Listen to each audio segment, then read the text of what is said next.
अरविंद अकेला कल्लू जी का एक और फिल्म का शूटिंग चालू हो गया है और मुहूर्त भी हो गया है। 2 दिन पहले ही हुआ है, हम थोड़ा सा लेट हो गए हैं, उसका जानकारी आपको दे देते हैं। नमस्कार प्रणाम, मैं हूं प्रवीण तिवारी और आप देख रहे हैं भोजपुरी अपडेट बिहार।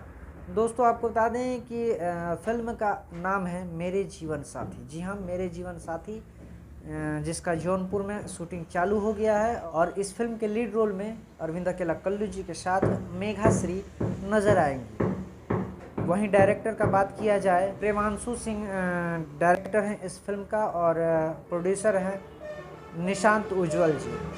बताया जा रहा है कि काफ़ी खूबसूरत ये फिल्म होने वाला है और इस फिल्म में आप देख सकते हैं अरविंद अकेला कल्लू जी का एक नया लुक में आपको नज़र आएंगे। अरविंद अकेला कल्लू जी काफ़ी ज़बरदस्त लुक लग रहा है।